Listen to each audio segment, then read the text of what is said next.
자, 고린도전서 11장 23절에서 26절 같이 읽겠습니다. 시작.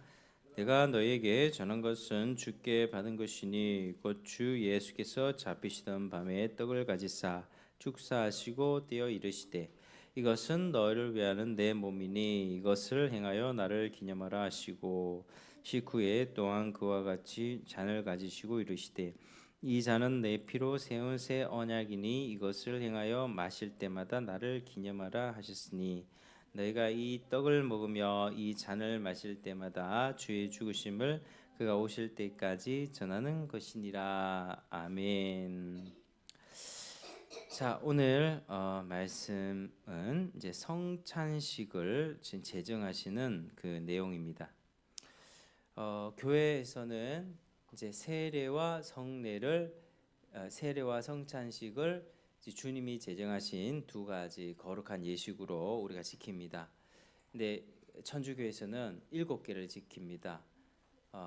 7개, 그래서 칠성사라고 이야기를 하는데 우리는 이 세례와 성찬 두 개만을 이제 하나님이 제정해 주신 것으로 보고 그렇게 하고 있습니다. 이제 마태복음 28장에 보면 이제 예수님께서 세례를 베풀라고 명령을 하십니다.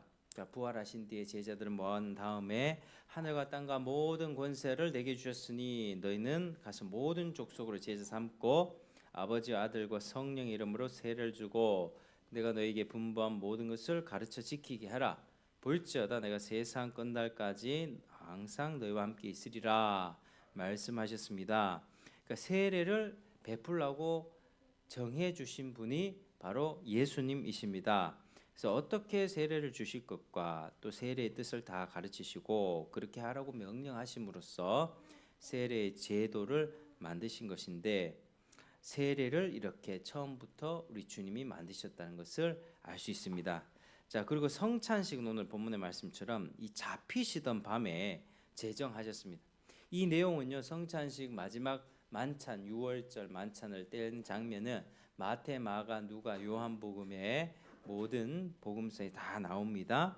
잡히시던 밤에 잡히시기 몇 시간 전에 제정하셨는데 이 성찬을 제정하시고 또 그 고난을 받으시는 의미를 이 성찬에 담아서 표시하셨다. 그래서 세례와 성찬은 주님이 정하신 예식이다. 그래서 교회에서 세례가 되었든지 아니면 성찬이 되었든지 그것은 늘 집행하고 또 거기 참여하면서도 이렇게 제정하신 과정이나 뜻을 잘 알지 못하고 그냥 습관적으로 행하면 아주 큰 폐단에 빠지게 됩니다. 그래서 우리가 이 성례는 무슨 뜻으로 제정되었는가, 누가 제정했는가를 배우고 그 의미대로 지킨다면 효력 있는 구원의 방도가 되는 것입니다. 자, 만약에 그거를 잘 모르고 하게 된다면 이제 미신적으로 변질이 됩니다. 자, 그저 그냥 세례 받고 성찬식 아무 의미도 모른 채 이렇게 자꾸 하다 보면은 이 뜻을 모르니까 변질이 되는데 중세 때 로마 가톨릭이 그렇게 변질됐습니다. 그래서 떡과 포도주를 딱 들고 있으면서 이 진짜 이 떡이 예수님의 살이다, 진짜 살로 변한다 이렇게 가르쳤습니다. 근데 이거 떡이거든요. 떡이고 그걸 떡을 우리가 뗄 때 영적으로 우리 성령이 임재하신다라고 하는 게 맞는 견해지. 이 그 떡이 진짜로 예수님의 살로 변하겠습니까? 예수님의 살을 우리가 진짜 먹는 겁니까? 그거는 아니죠. 근데 이제 중세 가톨릭 때는 막 그런 미신적인 그런 문화들이 기독교 안에 그런 예식들이 많이 변질됐습니다. 그러니까 말씀의 내용을 모르면 뭐가 다 더하고 붙습니다. 하나님의 말씀의 뜻을 알아야지 그걸 정확하게 시행할 수 있고 그걸 통해서 은혜를 받는 것입니다.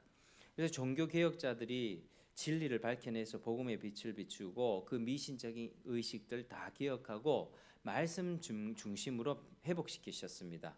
그래서 아직도 천주교는 미사 중심입니다. 뭔가 미사를 드리고 거룩한 예식을 하면 뭔가 되는 것처럼 그렇게 하는데 우리는 말씀 중심이죠. 이 위에 강단에서 하나님 말씀 전하고 말씀이 어떠한지 배우고 그 말씀대로 살아가는 그러한 이제 말씀 중심의 사역으로 회복시키셨습니다. 그래서 성례에 관해서 우리가 첫 번째로 알아야 될 것은 이거 누가 제정했나? 주님이 만드셨다는 것입니다. 그래서 두 번째로는 성례는 이 복음 전파와 다르게 교회 안에서 행해진다는 것입니다. 저도 이제 점심에 전도를 하고 갔다 왔지만 복음 전파는요 폭넓게 지나가는 사람 만민에게 전합니다. 그런데 이 성례는요 교회 안에서 하나님의 백성들, 내가 예수를 믿습니다 신앙을 고백하는 그 사람들 교회 안에서만 행해지는 것입니다.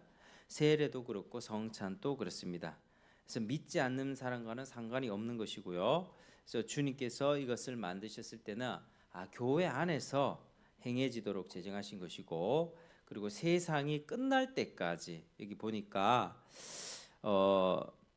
내가 주의 죽으심을 그가 오실 때까지 전하는 것이다. 주의 죽으심을 주님께서 다시 오시는 그날까지 계속해서 반복적으로 이것을 시행하라고 말씀을 하셨다는 것입니다.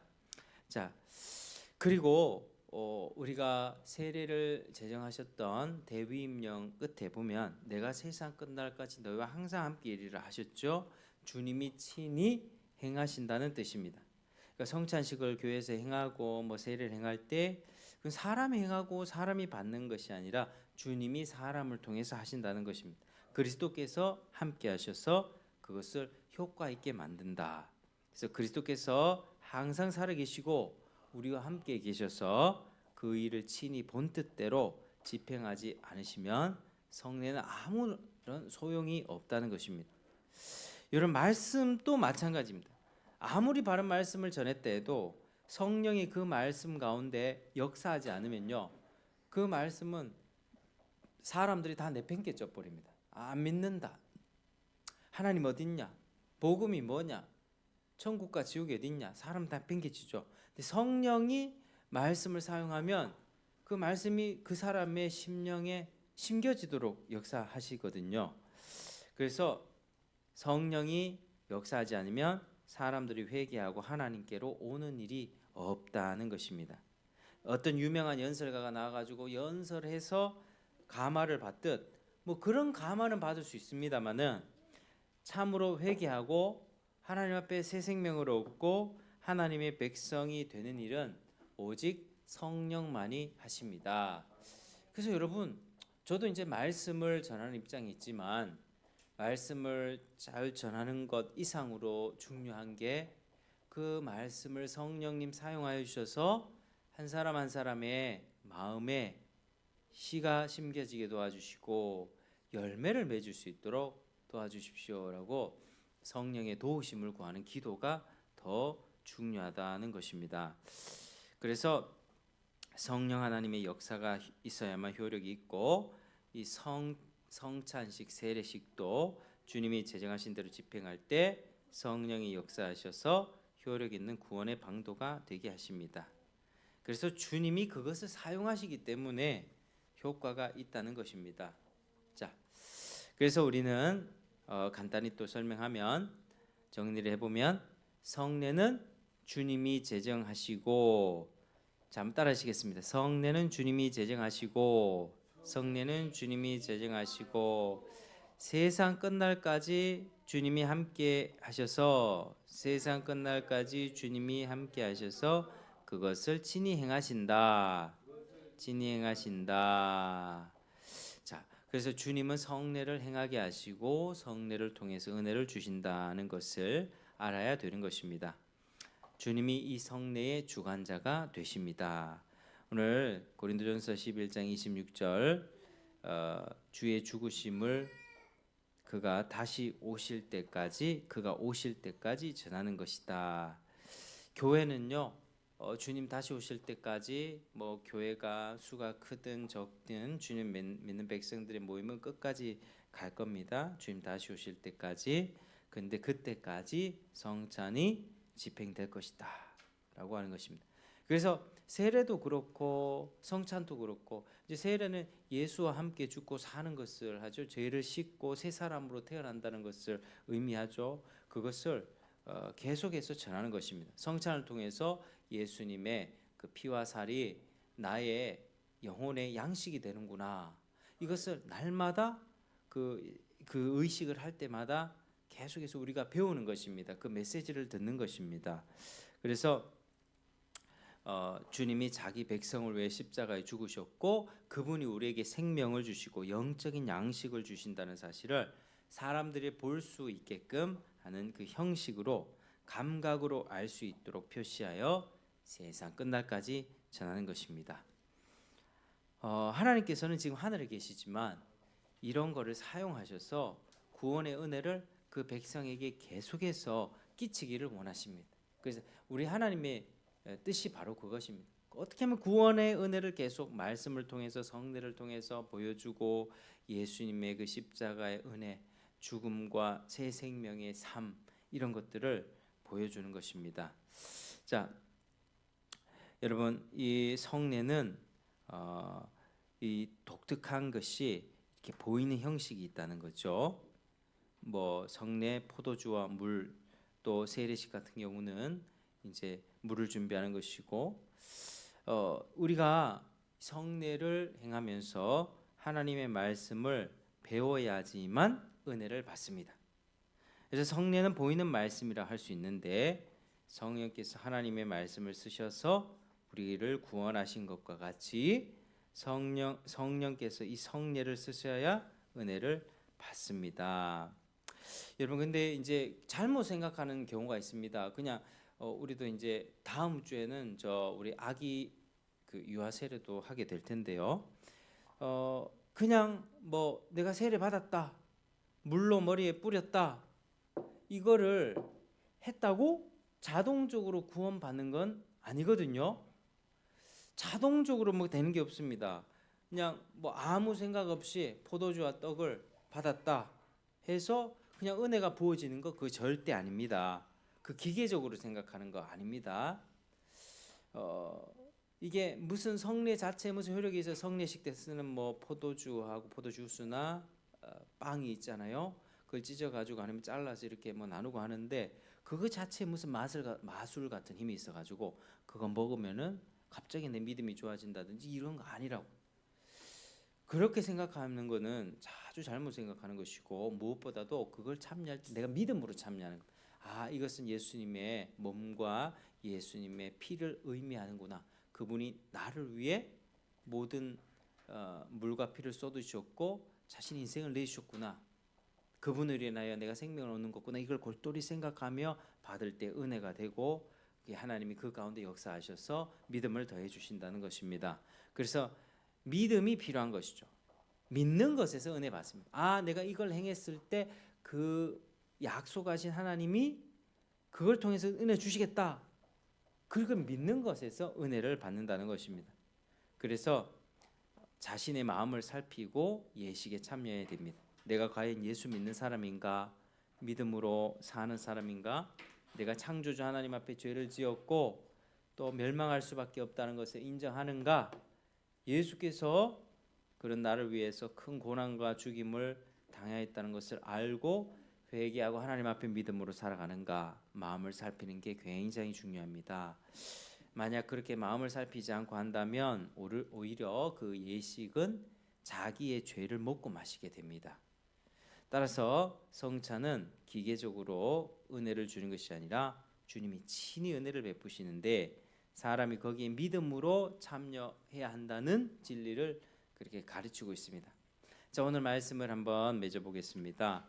주께서는 언제든지 우리에게 은혜 주실 때에는 주권적으로 주십니다. 주님은 주고자 하는 자에게 은혜 주시고 주기를 원치 않는다면 안 주십니다. 구원은 사람의 마음에 달려 있는 것이 아니라 주님의 마음에 달려 있습니다. 주님께서 은혜 베푸시고자 하는 자는 아무리 큰 죄인이라도 은혜를 받고 회개하고 믿고 주님께 구원받는 것이고 그렇지 않는 사람은 회개하지 않고 믿지 않고 그냥 멸망한다는 것이죠. 그러므로 우리가 이런 예식과 형식을 통해서 구원받으려고 한다면 그것은 큰 오산이다. 자동적으로 그리 되는 건 아니다. 우리가 은혜를 받기 위해서는 마음을 겸손히 하고 주님의 약속을 믿는 거예요. 주님을 의지하고 주님이 은혜 베풀지 않으면 나는 아무런 소망이 없다는 겸손한 마음을 가지고 주님 앞에 믿음으로 호소하는 길밖에 없다는 것입니다. 여러분 하나님 앞에 겸손하시길 바랍니다. 겸손해야 은혜를 받고 그 하나님의 약속된 복을 받습니다.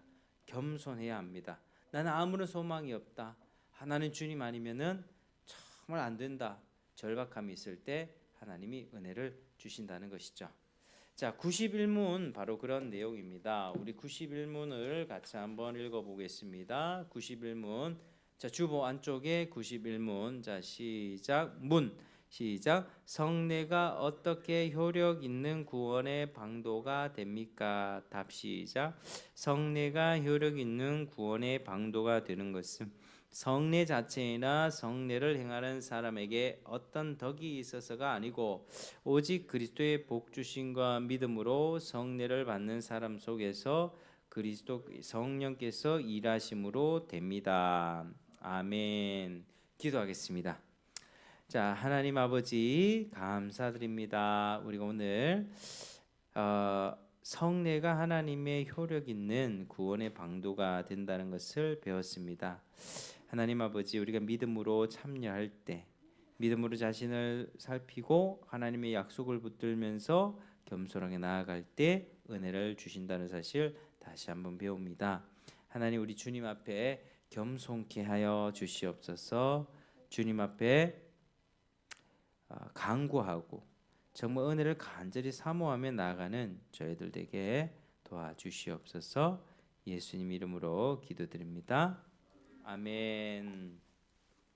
자, 우리의 찬송가